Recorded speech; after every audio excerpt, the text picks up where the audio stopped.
నమస్తే, welcome to question hour. నేను హిమ and నేను శివాని. రెడికా కేరళలో అసెంబ్లీ పోరుకు సిద్ధమైంది. 140 నియోజకవర్గాలకు కూడా మొత్తంగా కూడా అక్కడ ఎన్నికల పోర్ అయితే మాత్రం స్టార్ట్ అయింది. ముఖ్యంగా కూడా ఎన్నికల ప్రచారంగా కూడా శబరిమల గోల్డ్ స్కామ్ కి సంబంధించి కూడా ఇప్పటికే కూడా ప్రతిపక్షం ప్రధాన పక్షం అందరూ కూడా దీనికి సంబంధించి కూడా ఇప్పుడే మాట్లాడడం జరుగుతోంది. సో శబరిమల గోల్డ్ స్కామ్ కి సంబంధించి 2026 అసెంబ్లీ ఎన్నికలే కూడా ప్రధానంగా కూడా ఇక్కడ శివాని ఒక ఎన్నికల అస్త్రంగా కూడా వాళ్ళు స్టార్ట్ చేయడం జరిగింది. సో ఎందుకు మెయిన్ గా ఒక్కసారి అసలు ఏంటి స్కామ్ ఒక్కసారి మనం మాట్లాడుకుంటే 2019లో ఈ ఆలయం రిపేర్ ఏదైతే కూడా అక్కడ ఉందో దానికి సంబంధించి కూడా ఈ గోల్డ్ ప్లేట్స్ అలాగే ఈ ద్వారబంధాలు దీనికి సంబంధించి కొన్ని విలువైన విగ్రహమూర్తులు అవన్నీ కూడా మాయమయ్యామంటూ కూడా అప్పుడు ప్రధానంగా కూడా ఆరోపణ జరిగింది. అక్కడ సంబంధించి కూడా క్వశ్చన్ చేసింది. సో ఏంటి అక్కడ కేరళ హైకోర్టు కూడా ఒక సిట్ దర్యాప్తు చేస్తుంది. అందులో భాగంగానే ముఖ్యంగా అక్కడ మెయిన్ ప్రధాన ప్రీస్ట్ ఎవరైతే ఉంటారో పూజారి ఆయన ఉన్ని కృష్ణన్, ఆయనతో పాటు టీడీపీ అధికారులు ఒక సిపిఎం మాజీ ఎమ్మెల్యే కూడా దీంట్లో కూడా భాగం ఉన్నారంటే వీరందరూ కూడా ఇప్పుడు అరెస్ట్ లో ఉన్నారు. సో అక్కడ మొత్తంగా 476 గ్రామ్స్ మాయమైపోయిందంటూ కూడా ప్రధానమైన ఆరోపణ. ఈ ఆరోపణ ఇప్పుడు ఎన్నికల అస్త్రంగా కూడా మాట్లాడు ఒక తెరపైకి వచ్చింది. ఇదే ఇప్పుడు ప్రధానమైన హాట్ టాపిక్ గా ఉంది.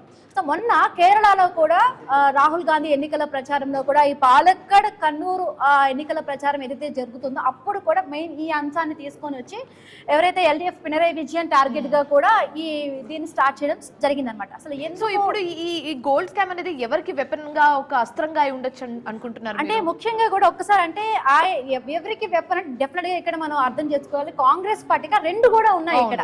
ఎందుకంటే మన అక్కడ మన గోల్డ్ అంటే అయ్యప్ప గోల్డ్ ఎవరు దోచారంటూ కూడా చాలా వ్యంగ్యంగా ఒక సాంగ్ పాపులర్ ప్యారడీ సాంగ్ పాడుతూ కూడా రాహుల్ గాంధీ ఈ సాంగ్ ను పాడుతూ కూడా అక్కడ జరిగింది. సో ఇప్పుడు అది చాలా హాట్ టాపిక్ ప్రశ్నిస్తూ కూడా దీనికి అంటే ఎల్డీఎఫ్ కి బీజేపీ మద్దతు ఉందంటూ కూడా అటు రాహుల్ గాంధీ దీన్ని మాట్లాడడం జరిగింది. అట్ ది సేమ్ టైం అటు యూడిఎఫ్ కూడా మేము బీజేపీకి బి టీమ్ గా కూడా వ్యవహరిస్తుందని చెప్పి అటు ఎల్డీఎఫ్ ను కూడా మాట్లాడడం. ఒక మైనస్ పాయింట్ ఏంటంటే సిపిఐ సిపిఎం కి మధ్య ఉన్న గొడవ కూడా ఎల్డీఎఫ్ కి ఒక మైనస్ పాయింట్ గా మనం కన్సిడర్ చేయొచ్చు. అండ్ దెన్ ఆ తర్వాత బీజేపీ మొన్నటి వరకు ఎల్డీఎఫ్ యూడిఎఫ్ కాంగ్రెస్ పొత్తు అని విన్నాము, ఓకే. కానీ ఇప్పుడు త్రిముఖ పోరు అక్కడ ఏర్పడింది. బీజేపీ కూడా ఎంటర్ అవ్వడంతో ఇప్పుడు అక్కడ త్రిముఖ పోరు స్టార్ట్ అయింది. కాబట్టి ఎవరు గెలుస్తారనేది ఇంపార్టెంట్ ఇక్కడ. ఇంకోటి మనం త్రివేండం గురించి మాట్లాడుకోవచ్చు. అసలు త్రివేండం ఎవరికి కంచుకోట? ఎల్డీఎఫ్ కానీ అక్కడ గెలిచింది యూడిఎఫ్. అంటే ఇంకొకటి ఏంటంటే దేశవ్యాప్తంగా కూడా కాంగ్రెస్ పార్టీ లెఫ్ట్ పార్టీ ఎక్కడైనా చూసుకుని కలిసి పనిచేస్తుంది. వెరాస్ మన అక్కడ కేరళకి వచ్చేటప్పటికి డిఫరెంట్ సినారియో కనిపిస్తుంది.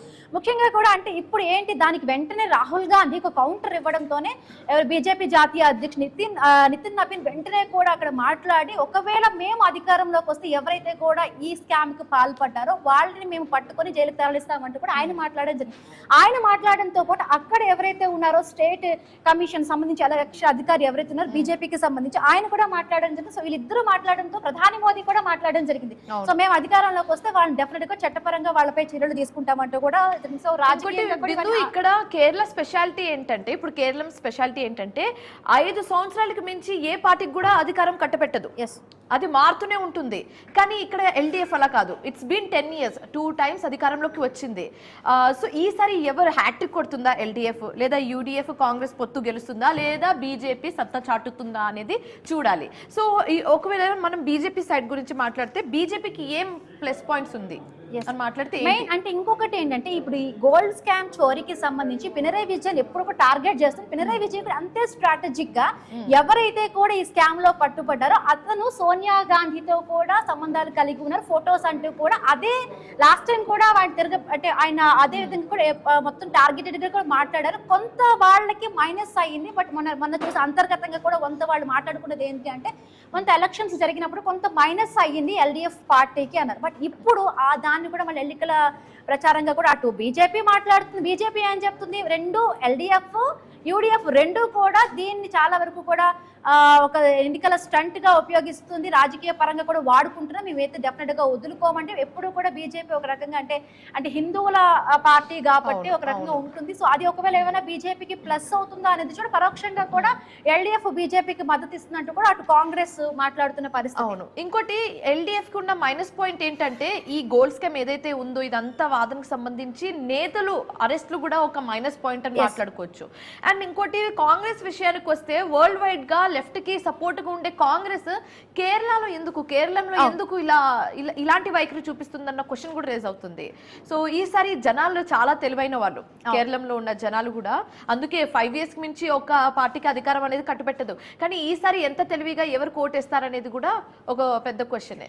ఎస్, అంటే ఈ ఎన్నికల్లో ఎవరికి ఈ లాభ నష్టాలు అనేవి కూడా కలిసి వస్తాయి. ముఖ్యంగా కూడా ఇప్పుడు ఒక్కసారి అంటే ఎన్నికల్లో యూడిఎఫ్ పార్టీకి అంటే ఎంత ప్లస్ అని ఒకసారి మనం చెప్పుకోవాలి. ఎందుకంటే ముఖ్యంగా కూడా ఇప్పుడు ఎల్డిఎఫ్ కి సంబంధించి కూడా పైన కరప్షన్, ఆలయంకి సంబంధించి దోపిడీ ఆరోపణలు చాలా వరకు కూడా బలంగా ఉపయోగపడతాయి. ఈ యూడిఎఫ్ కి సంబంధించి కూడా మొత్తంగా హిందూ భక్తుల ఓట్లు కొంతైనా కూడా వచ్చే ఛాన్స్ ఉంది. కానీ సోనియా గాంధీతో అరెస్ట్ అయిన ఫోటోలు ఏ వ్యక్తి అయితే ఉన్నారో ఆ ఫొటోస్ కూడా ఉండడం కూడా కొంత మైనస్ అని వీళ్ళకి చెప్పుకోవాలి. సో ఇందాక మీరు రాహుల్ అని ప్రస్తావించారు కాబట్టి రాహుల్ ఎల్డిఎఫ్ ని ఉద్దేశించి ఏం మాట్లాడాలో, ఏం కమెంట్స్ పాస్ చేశారో ఓసారి బయట చూద్దాం. In every single speech of his, Narendra Modi talks about Hinduism, God, and temples. But when the CPM leaders, they stole gold from Sabarimala temple, from Ayyappa, the Prime Minister says nothing. Suddenly he has forgotten God. Suddenly he has forgotten religion. Suddenly he has forgotten temples. It is a proven fact that CPM leaders have stolen gold from Sabarimala and replaced it with brass. And yet the Prime Minister does not say one word when he comes to Kerala because he is supporting the left front.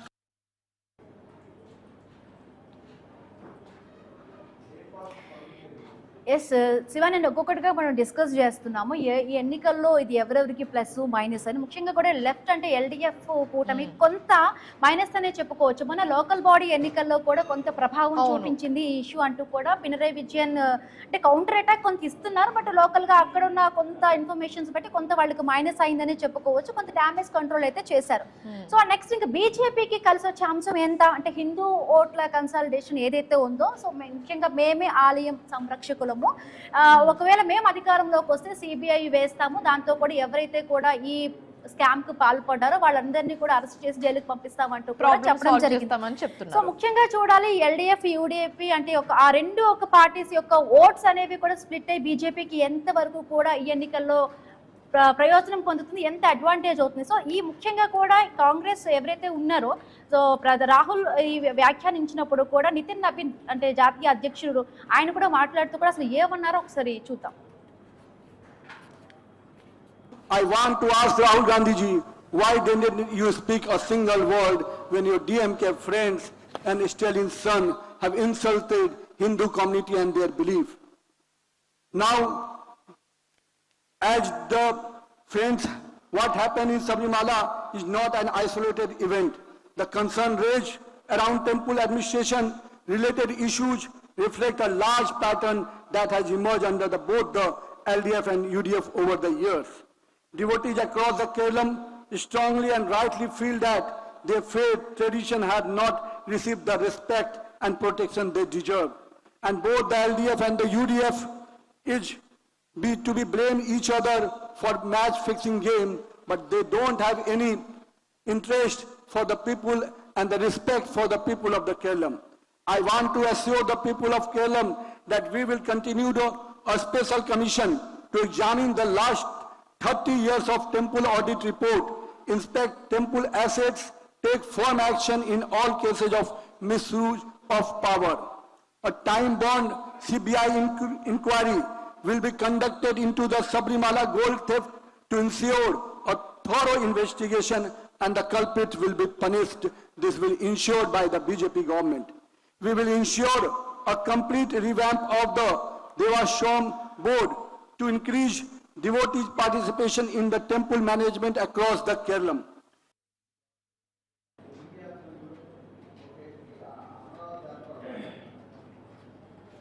రెడిక Sabarimala gold వివాదం నిజంగా కూడా ఒక అవినీతి అంశమేనా, లేకపోతే ఎందుకు ఇప్పుడు కూడా ఎన్నికల అస్త్రంగా దాన్ని ప్రతి ఒక్క పార్టీ కూడా ముందుకు తీసుకొస్తోంది? సో మాట్లాడదాము శివాని. ముఖ్యంగా కూడా కేరళ అసెంబ్లీలో 140 నియోజకవర్గాలు ఉన్నాయి.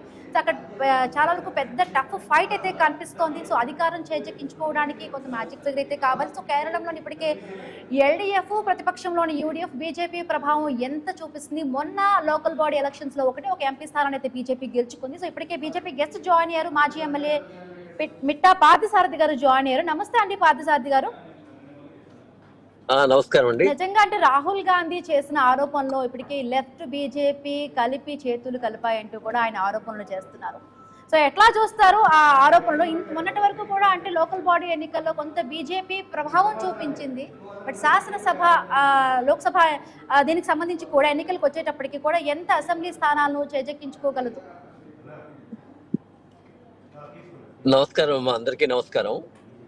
రాహుల్ గాంధీ ఆరోపణ అంటే జస్ట్ సింపుల్ గా చెప్పాలంటే ఒక పిచ్చోడి ఆరోపణ ఎలా ఉంటుందో అంతకుమించి ఇంకా ఆయనకు మించి ఎక్కువగా వాల్యూ ఇవ్వాల్సినటువంటి అవసరం ఎంత మాత్రం కూడా లేదు. ఇదే కాదు, ఆయన జీవితంలో చేసిండే ప్రతి ఆరోపణ విషయంలో కూడా అర్థం పర్థం లేనటువంటి ఆరోపణలు సెన్సేషన్ క్రియేట్ చేయడానికి, లేదా జార్జ్ సోరోస్కి ఇది పంపించి నేను ఇట్లా ఆరోపణ చేశానని డబ్బులు తెచ్చుకోవడానికి తప్ప ఇంకా బొట్టుకు పనికిరానటువంటి ఆరోపణలు. దేశవ్యాప్తంగా వీళ్ళు అదే ఎవరి మీద అయితే ఇప్పుడు విమర్శిస్తున్నారో, ఎల్డీఎఫ్ వీళ్ళ యొక్క కూటమికి విమర్శిస్తున్నారో, దేశవ్యాప్తంగా వీళ్ళు వాళ్ళు మద్దతు ఇస్తున్నారు కదా. మరి అట్లాంటి మద్దతు ఇచ్చేటువంటి వాళ్ళకి సంబంధించి ఇతను మాట్లాడంటే ఇంతకన్నా మూర్ఖత్వం ఎక్కడైనా ఉంటుందా? ఇది ప్రజలందరికీ తెలుసు. అందుకే రాహుల్ గాంధీని పప్పు అని ఊరికేనే పిలవరండి. ఆయన పిలవడానికి కారణం అదే. ఎందుకంటే మేము బంగాళాదుంప వేస్తే ఆ పక్కన బంగారు వస్తుంది, లేకపోతే ఇంకా రకరకాలైనటువంటివి, ఏం దేవుడు ఏమైపోతే ఏమైపోతుంది, విగ్రహాలు ఏమైపోతే ఇట్లాంటి పిచ్చి మాటలు మాట్లాడే వ్యక్తే కదా ఆయన. కాబట్టి ఆయనకు యొక్క ఆరోపణలకు కానీ ఆయన మాటలకు కానీ ఎవరు విలువ ఇచ్చేటువంటి వాళ్ళు ఎవరూ లేరు. అవి పిచ్చి ప్రేలాపనలు అనేటువంటి పరిస్థితి మాత్రమే ఉంటుంది. ఇక కేరళ రాష్ట్రంలో నో డౌట్ అమ్మా, లిటరసీ బాగుంది, వాళ్ళంతా చాలా తెలివైన వాళ్ళు అనుకుంటారు. కానీ ఉన్నటువంటి తెలివిలో అవినీతి పరులను ఎదుర్కొనేటువంటి విషయంలో వాళ్ళ తెలివి పని చేయడం లేదు. ఇక్కడ ఎల్డీఎఫ్ కూటమి కానీ యూడీఎఫ్ కూటమి కానీ రాష్ట్రానికి జరగాల్సినంత అభివృద్ధి చేయడం లేదు అనేటువంటిది జరగబెరిగిన సత్యం. అదే భారతీయ జనతా పార్టీ అధికారం లేకొచ్చి ఒక 5 సంవత్సరాలు ఉంటే నిజమైన అభివృద్ధి అంటే ఎలా ఉంటుంది అని చెప్పేసి ఆ ప్రాంతానికి చూపించగలిగినటువంటి సత్తా భారతీయ జనతా పార్టీకి ఉంది అనేటువంటి విషయం యావత్తు సమాజానికి కూడా తెలుసు. పార్థసారథి గారు, ఇప్పుడు బీజేపీ పార్టీ విషయానికి వస్తే బీజేపీ పార్టీ ఈ కేరళం ఎలక్షన్ లో ఎలాంటి స్ట్రాటజీతో ముందుకు వెళ్తుంది, ఎలాంటి థాట్స్ తో, ఎలాంటి ప్లాన్స్ ముందుకు వెళ్తుంది అని అడిగితే ఏం చెప్తారండి?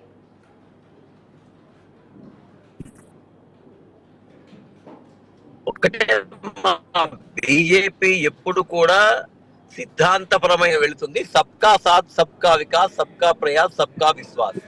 ఇదే ఇక మూల సిద్ధాంతం ఇదే. మధ్యలో రకరకాలైనటువంటి డిబేట్లలో కొంతమంది మాట్లాడడం ద్వారా వచ్చిన దానికి మేము సమాధానం చెప్తాం తప్ప మాకు ఉండేటువంటిది మేము దేశంలో ఏ విధంగా అభివృద్ధి చేస్తున్నాం, 2014లో ఈ దేశం యొక్క ఆర్థిక పరిస్థితి ఏంటి, ఈ రోజు దేశ ఆర్థిక పరిస్థితి ఏంటి, 2014లో రాష్ట్రాలకు ఎన్ని నిధులు వచ్చేటివి, ఈ రోజు కేరళ రాష్ట్రానికి కూడా ఎన్ని నిధులు వస్తున్నాయి. జనరల్ గా మేము ఇప్పుడు ఎక్కువగా చెప్తున్నది ఒకటేమా, 2014లో కేంద్రం నుంచి కేరళకు వచ్చిన నిధుల కన్నా 4 రెట్లు అధికంగా నిధులు గాన భారతీయ జనతా పార్టీ హయాంలో రాకుండా ఉంటే మాకు ఓటేయద్దండి, వచ్చింటే మాకు ఓటేయండి. సింపుల్ స్ట్రాటజీ ఇది. మేము ఇంటింటికి చేస్తున్న ప్రచారం అదే. ఇది చాలా మంది చదువుకున్నటువంటి వాళ్ళు ఒక మూర్ఖమైనటువంటి మిగతా పార్టీలతో అనుబంధం ఉన్న వాళ్ళు తప్ప మిగతా వాళ్ళందరూ కూడా యాక్సెప్ట్ చేస్తున్నారు. చాలా సింపుల్ గా వెళ్తున్నాం. అక్కడ ఉండేటువంటిది ఆ రోజుల్లో 14 లక్షల కోట్లు ఉండింది దేశం ఆదాయం. మన్మోహన్ సింగ్ 2004 నుంచి 2014 దాకా 4 నుంచి 14 కోట్ల వరకు కూడా పెంచలేకపోయాడు ఆయన.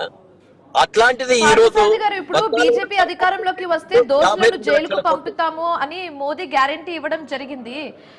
దానికి అధికారంలో రావడమే ముఖ్యమా? అక్కడ కేంద్రంలో ఉన్నది బీజేపీయే కదా. ఒకవేళ నిజంగానే తప్పే జరిగి ఉంటే కేంద్రంలో ఉన్నది బీజేపీ కాబట్టి యాక్షన్ తీసుకోవచ్చు కదా. అమ్మా, మీకు యాక్చువల్ గా అయితే మీకు తెలుస్తుందని అనుకుంటున్నాను. I don't want to comment you. ఎందుకంటే రాష్ట్రాల పరిధిలో ఉంటుందమ్మా ఈ యొక్క పోలీసు వ్యవస్థ అంతా. రాష్ట్ర వ్యవస్థలో ఉండే వాళ్ళని రాష్ట్ర ఉంటుందండి, కానీ ఇన్ని రోజులు కమెంట్ చేయండి, ఇప్పుడు వచ్చి కమెంట్ చేయడం ఎందుకు? అంటే ఎలక్షన్స్ ఉందని కమెంట్ ఇన్ని రోజులు చేస్తున్నారా? కామెంట్ చేయలేదు అని ఎక్కడ అనుకుంటున్నారమ్మా? ఎందుకు అనుకుంటున్నారు మీరు అట్లా? ఒక్కసారి సోషల్ మీడియా గానీ మీ యొక్క డిబేట్స్ లో కానీ చూడండి. అది జరిగినటువంటి మరుసటి గంటనే, మళ్ళా రోజు కూడా కాదు, ఆ విషయం బయటికి తెలిసిన గంటలోనే మనం కేరళలో నుంచి బీజేపీ ఆఫీస్ నుంచి కూడా పెట్టి ఇది చాలా అన్యాయం, దైవకి సంబంధించిన కార్యక్రమాల మనోభావాలు దెబ్బతింటున్నాయని విత్ ఇన్ 1 hour అక్కడి నుంచి స్టేట్మెంట్ వచ్చింది. దానికి సంబంధించి ప్రెస్ మీట్ రిలీజ్ అయింది. కాకపోతే ఏమవుతుందంటే అంటున్నారు.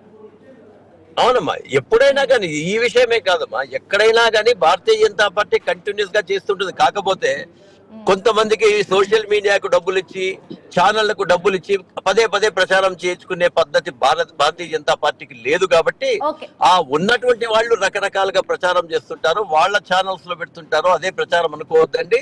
నేను ఈ రోజు ఎందుకు చెప్తాను, ఎందుకంటే ఆ రోజు జరిగిండేటువంటిది 1 hour లోనే ఆ యొక్క ప్రెస్ మీట్ ఉంది అనేటువంటిది నేను డంకాపదంగా చెప్పగలుగుతాను. రైట్. అలాగే కాంగ్రెస్ నుంచి షేక్ బాజీ గారు కూడా జాయిన్ అయ్యారు, కాంగ్రెస్ అధికార ప్రతినిధి. నమస్తే అండి షేక్ బాజీ గారు. నిజంగా కూడా ఈ కాంగ్రెస్ ఈ ఇష్యూ పై కూడా అంటే లాభపడే ప్రయత్నం చేస్తోందా, లేకపోతే నిజంగా కూడా అవినీతిని బయటపెట్టే ఛాన్స్ అక్కడ ఉందా? ఎందుకంటే అంటే ఏదైతే రాహుల్ గాంధీ చేసిన ఈ కామెంట్స్ అక్కడ కేరళంలో ఉన్న ఓటర్లను ప్రభావితం చేయగలదు అనుకుంటున్నారా? ఖచ్చితంగా అమ్మా. ముందుగా మీకు అట్లాగే మిత్రుడు వారు పార్థసారథి గారికి, మన వీక్షకులందరికీ కూడా గుడ్ ఆఫ్టర్నూన్ అమ్మా. నమస్కారాలు. మీరుండే చూడలేదు. నమస్కారం సార్. ఖచ్చితంగా ఇవాళ కేరళంలో పరిస్థితి ప్రభుత్వం మీద తీవ్రమైన వ్యతిరేకత ఉందమ్మా. ప్రధానంగా ఏంటంటే ఈ బంగారం స్కాము ఇదంతా పక్కన పెడితే ఏంటంటే ప్రధానంగా పరిపాలనలో వైఫల్యాలు, ఉద్యోగాలు లేక యూత్ అంతా కూడా వేరే వేరే దేశాలు వెళ్ళిపోవటం, పరిశ్రమలు పెట్టుబడులు లేక అప్పులు పాలవటం, ఆదాయం లేకపోవటం, అవినీతి ఆరోపణలు, గవర్నమెంట్ ప్రాజెక్ట్స్ లో చాలా అక్రమాలు జరిగినాయి అని చెప్పేసి పెద్ద ఎత్తున ఆరోపణలు రావటం, అట్లాగే శబరిమల టెంపుల్ ఇష్యూస్ లో కూడా ఆ మహిళల్ని అలౌ చేయకపోవటం, దాని మీద ప్రభుత్వం కొంత అపఖ్యాతిని మూటగొట్టుకుంది. ఇట్లాంటి కారణాలన్నీ కూడా ప్రజలందరూ కూడా లా అండ్ ఆర్డర్ లో డిఫెక్ట్స్, ఈ కారణాలతోటి ప్రభుత్వం మీద తీవ్రమైన వ్యతిరేకత ఉంది. కాబట్టి ఈసారి ఎన్నికల్లో ఖచ్చితంగా కాంగ్రెస్ కూటమి ఏదైతే యూడిఎఫ్ ఉందో ఖచ్చితంగా మంచి ఫలితాలు సాధిస్తుందని చెప్పేసి నమ్మకంతో ఉన్నాము. అంతేకాకుండా ఈ శబరిమల గోల్డ్ దొంగతనం విషయం కూడా చాలా ప్రజల్లో చాలా అసంతృప్తి ఉన్నారు, భక్తుల్లో. మరి దీని మీద ప్రభుత్వం సరైన చర్యలు తీసుకోలేదని, ఏదైతే నిందితులు అయితే ఉన్నారో వాళ్ళ మీద సకాలంలో కేసులు పెట్టి సకాలంలో రికవరీ చేయలేదనేది ఒక పెద్ద అపప్రధాన మూట కట్టుకుంది. ఇవన్నీ కూడా కాంగ్రెస్ కూటమికి లాభించే అంశాలుగా మేము చూస్తున్నాము. కాబట్టి ఏంటంటే ఖచ్చితంగా మేము నమ్ముతున్నాము ఈసారి కేరళంలో ఖచ్చితంగా మా రాజకీయ మార్పు అనేది కేరళం ఒక విషయానికి కేరళం సంబంధించి మాత్రమే చూసుకుంటే అక్కడ కేరళంలో కూడా కాంగ్రెస్ వర్సెస్ లెఫ్ట్ పోరుగా ఉంది. వేరేస్ మొత్తం దేశమంతటా కూడా కాంగ్రెస్ తో కూడా లెఫ్ట్ పార్టీలోని కూడా కలిసి వచ్చిన పరిస్థితి. బట్ అక్కడ కాంగ్రెస్ పార్టీ చాలా ద్వంద్వ వైఖరి ప్రదర్శిస్తున్నట్టుగా కూడా కనిపించడం, ఇలా ఇవన్నీ కూడా ఎంత వరకు కూడా మీకు ప్లస్ అవుతాయి, ఈ ఎన్నికల్లో కూడా ఎంత గెలిచే ఛాన్స్ ఉందంటారు? ఇప్పుడు జాతీయ రాజకీయాలు వేరు. జాతీయ రాజకీయాల్లో బీజేపీయే మాకు ప్రధాన ప్రత్యర్థి. బీజేపీని ఓడించాలన్న ప్రధాన లక్ష్యంతో ఇండి కూటమిలో లెఫ్ట్ పార్టీలు కలిసి కాంగ్రెస్ తోటి పోరాటం చేస్తున్నాయమ్మా. ఇక్కడ కేరళంలో పరిస్థితి వేరు. ఇక్కడ స్థానిక అంశాలే ముడిపడి ఉన్నాయి. స్థానికంగా ప్రభుత్వంలో ఉన్న పిసరయ్య విజయన్ ప్రభుత్వం యొక్క వైఫల్యాలు, అట్లాగే లెఫ్ట్ పార్టీ తన వైఖరి మార్చుకుంది. నిజంగా కేరళంలో లెఫ్ట్ పార్టీ ఆ లెఫ్ట్ సిద్ధాంతాలని తిలోదకాలు ఇచ్చి అక్కడ ఒక కార్పొరేట్ పరిపాలన సాగుతా ఉంది. కాబట్టి అక్కడ ఉన్న స్థానిక పరిస్థితులను బట్టి కాంగ్రెస్ పార్టీ మేముగా వ్యతిరేకిస్తూ ఉంటాం. కేరళలో లెఫ్ట్ పార్టీ ఇప్పుడు ఇందాక బీజేపీ సైడ్ నుంచి ఒకవేళ బీజేపీ అధికారంలోకి వస్తే కేరళంలో ఈ శబరిమల గోల్డ్ స్కామ్ ఏదైతే ఉందో దానికి సంబంధించి ఎవరి మీద అయితే నిందలు ఉన్నాయో, ఎవరైతే అక్యూజ్డ్ గా అని భావిస్తున్నారో వాళ్ళకి సంబంధించి యాక్షన్ తీసుకుంటామని బీజేపీ చెప్పడం జరిగింది. ఇన్ కేస్ మీరు అధికారంలోకి వస్తే మీరు ఎలాంటి స్ట్రాటజీ తీసుకుంటారు, మీరు ఎలాంటి యాక్షన్ తీసుకోవడం జరుగుతుంది? మేము బీజేపీని ఒకటే ప్రశ్నిస్తున్నాం. మేము మా కింద స్థాయి నాయకులు మేమైనా కానీ, మా అగ్రనాయకులు రాహుల్ గాంధీ గారే కానీ ఎవరైనా ప్రశ్నించేది ఒకటే, ఈవేళ ఆ శబరిమలలో జరిగిన గోల్డ్ స్కామ్ కి బాధ్యత ఎవరు? అక్కడ పరిపాలించే ప్రభుత్వం కాదా? అక్కడ బోర్డు కాదా? అక్కడ పరిపాలించే ప్రభుత్వం బాధ్యత తీసుకోవాలి. ఇవాళ బీజేపీ ఒక క్వశ్చన్ చేయటం లేదు, అడగటం లేదు ప్రభుత్వాన్ని. ఎందుకు మీరు ఈ చెప్తున్నారు కదా బీజేపీ సిబిఐ విచారణ జరపమంటున్నాం, దాని మీద ఏమి పట్టించుకోవట్లేదు. మోడీ గారు కానివ్వండి, లేకపోతే బీజేపీ లోకల్ నాయకత్వం కానివ్వండి, ఈ అంశం మీద ప్రభుత్వాన్ని నిలదీయటం లేదు. కారణం ఏంటి చెప్పాలా? కారణం ఏంటి? చెప్పారండి, మేము రెస్పాండ్ అయ్యాము, ట్వీట్ కూడా చేసాము అని చెప్పారు. పార్థసారథి గారే కాదు, ప్రధాని మోదీ గారు కూడా అనడం జరిగింది, మేము ఒకవేళ అధికారంలోకి వస్తే సిబిఐకి కూడా విచారణ జరిపించి చట్టపరిధిలోకి తీసుకుంటాము, జైలుకి పంపిస్తామని అన్నారు. బీజేపీతో కూడా పరోక్షంగా ఎల్డీఎఫ్ కి రైట్ పార్థసారథి గారు సరే బీజేపీతో పరోక్షంగా కూడా ఎల్డీఎఫ్ కు ఆరోపణలకు సంబంధించి కూడా ఉంది అని అంటున్నారు. బట్ ఎట్లా దీన్ని అంటే కన్విన్స్ చేస్తారు? ముఖ్యంగా కూడా బీజేపీ అంటే హిందూ ఓటర్లు ప్రభావితం చేసి ఇప్పుడు కేరళలో కూడా బీజేపీ అంటే ఎంత సక్సెస్ అంటే రేట్ చూపిస్తుంది అనుకుంటున్నారు? అసలు హిందూ ఓటర్లు మాత్రమే అనేటువంటి భావన మీకెందుకు కలుగుతుందమ్మా? మేఘాలయలో రాలేదా? అరుణాచల్ ప్రదేశ్ లో రాలేదా? త్రిపురలో రాలేదా? ఇక్కడంతా క్రిస్టియానిటీ దాదాపుగా 90% ఉండేటువంటి ప్రదేశాల్లో బీజేపీ రాలేదా? అనేక ప్రాంతాల్లో దాదాపుగా గుజరాత్ లో ఉండేటువంటిది ముస్లింస్ 60% ఉండేటువంటి ప్రదేశాల్లో బీజేపీ రాలేదా? ఇది కాంగ్రెస్ వాళ్ళ యొక్క కూటమి, కమ్యూనిస్టు కూటమి, కుహనా మేధావుల కూటమి, వీళ్ళందరూ పదే పదే ప్రచారం చేస్తే మీ మైండ్ లో కూడా అది వస్తుంది. ఆ మైండ్ లో నుంచి చాలా సంతోషం. ఇన్ఫర్మేషన్ ప్రకారమే అడుగుతున్నారు. ఇంకోటి మీరు అంటున్నారు హిందూ ఇప్పుడు మోదీ కూడా ప్రధాని మోదీ కూడా ఎక్కువగా మాట్లాడేది ఆలయం గురించి కాబట్టి, హిందూ ఆలయాల గురించి కాబట్టి మేము అలా అడగడం జరిగింది. అంతే తప్పి మా పర్సెప్షన్ కాదు, మా థాట్స్ కూడా కాదు, మాకు వచ్చిన ఇన్పుట్ ప్రకారం చెప్పండి. Thank you. ఇప్పుడు ఒకటమ్మా, దురదృష్టం ఏంటంటే ఈ దేశంలో మోడీ గారు రామ జన్మభూమికి సంబంధించి గాని, ఆలయాలకు సంబంధించి గాని, దానికి సంబంధించిన విషయాలు వచ్చినప్పుడు తప్ప ఏ రోజు మాట్లాడారమ్మా? ఏ ఉపన్యాసంలో అయినా 75 నుంచి 80% మేము చేస్తున్న అభివృద్ధికి సంబంధించినటువంటి విషయాలు మాత్రమే ఉంటాయి. ఇక 20% మాత్రమే అవతల వాళ్ళు చేసినటువంటి తప్పిదాలు, వాళ్ళు ఏ విధంగా దేశానికి ద్రోహం చేస్తున్నారు అనేటువంటి మాట ఉంటుంది. ఇది ఓపెన్ ఛాలెంజ్ అమ్మా. ఇప్పుడు మోడీ గారిని విమర్శించే వాళ్ళలో ఎవరైనా సరే మీరు తీసుకొని టైం పెట్టుకోండి. కాబట్టి ఇది కేవలం ఏంటంటే అవతల కూటమిలు వాళ్ళు చేసేటువంటి ఒక టూల్ కిట్ ప్రచారం మాత్రమే తప్ప. ఇప్పుడు ఫైనల్ గా చెప్పండి, అన్ని సీట్స్ లో అన్ని నియోజకవర్గాల్లో మీరు ఎన్ని గెలుస్తారు? మీ కాన్ఫిడెన్స్ ఎంత వరకు ఉంది?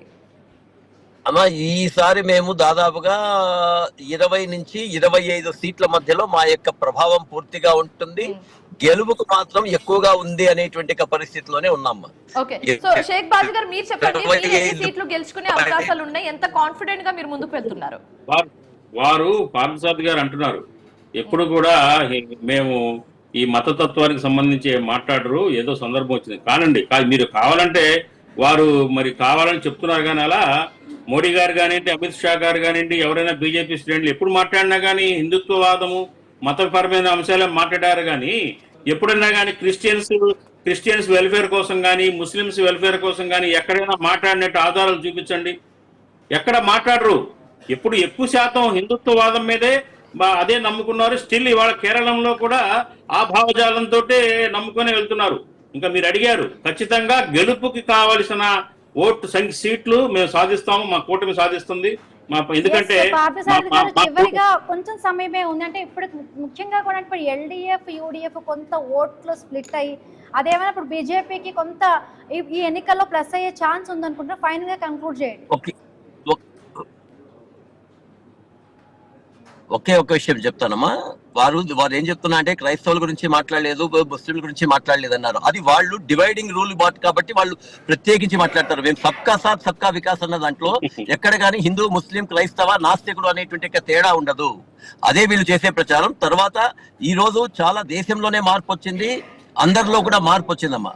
ఈ రోజు మిగతా ప్రపంచంలో అన్ని చోట్ల యుద్ధాలు జరుగుతున్నా భారతదేశం ప్రశాంతంగా ఉందనే విషయం కానీ, పాకిస్తాన్ ఏదైనా చేస్తే ధైర్యంగా వెళ్లి పాకిస్తాన్ లేకి దూరి ఈ యొక్క దేశం యొక్క పరువు నిలబెట్టడం కానీ, ఇవన్నీ చూసిన తర్వాత మినిమం ఆలోచన ఉన్నవాడు, మినిమం దేశభక్తి ఉన్నవాడు బీజేపీకి తప్ప ఇంకొకరికి ఓటు వెయ్యడు.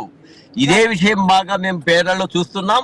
మేము వెళ్ళి కొన్ని ప్రచారం చేసిన చోట్ల కూడా అనేక మంది యువకులు వాళ్ళ యొక్క ఆలోచన విధానం ఇట్లే ఉంది. మీరు అద్భుతాలు చూడబోతున్నారు ఈ రాబోయేటువంటి కేరళ ఎన్నికల్లో.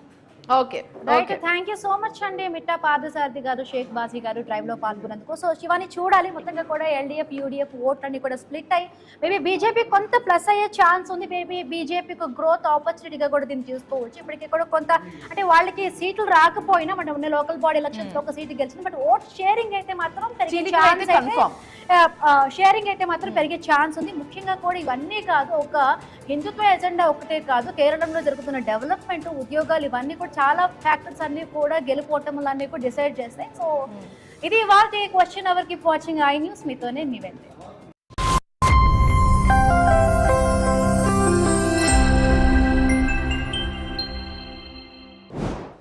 లోపాయికారి ఒప్పందమే పుట్టి ముంచుతోంది. ఉండిలో ఫ్యాన్ రెక్కలు బిగించేవారే లేరా?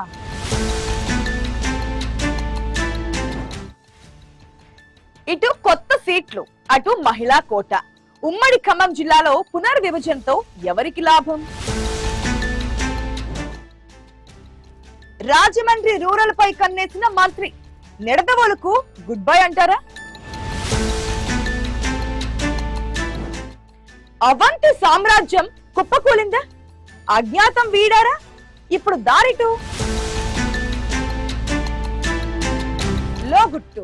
ఈ రోజు సాయంత్రం 6:30 మీ ఐ న్యూస్ లో.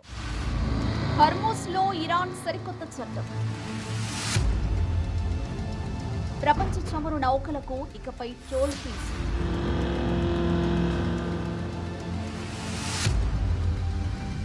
ఇజ్రాయేలీల బంకర్ల బతుకులు. సైరన్ మోగితే బిక్కుబిక్కుమంటూ బతకాల్సిందే. అది కేవలం బానిసల పిల్లల కోసమే. అమెరికా పౌరసత్వంపై ట్రంప్ చారిత్రక యుద్ధం.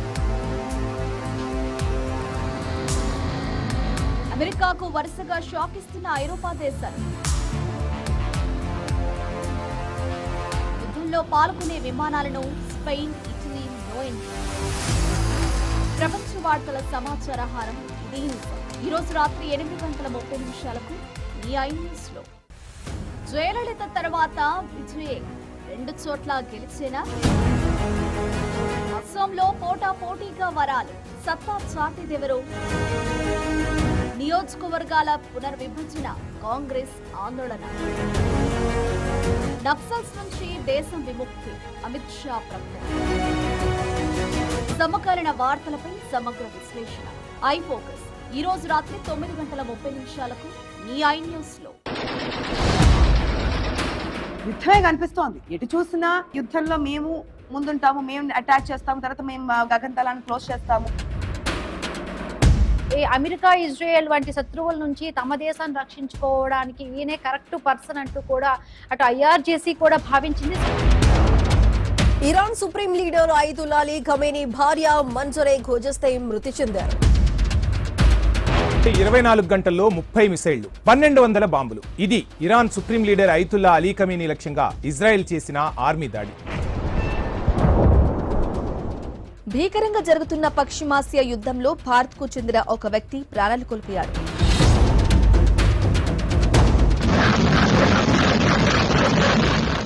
అసలు ట్రంప్ వ్యూహం ఏంటి? ఇరాన్ వైపు నుంచి వినిపిస్తున్న స్పందన ఏంటి? ఇరాన్ పై ఈ 2 దేశాలు మిస్సైల్ వర్షం కురిపిస్తున్నాయి. ఇరాన్ లో మళ్లీ పాత రోజులే వస్తాయా? ప్రజాస్వామ్యబద్ధంగా ఎన్నికలు జరుగుతాయా అన్నదే ఇప్పుడు పెద్ద టాక్. ఇరాన్ అగ్రనేత ఖమేనీ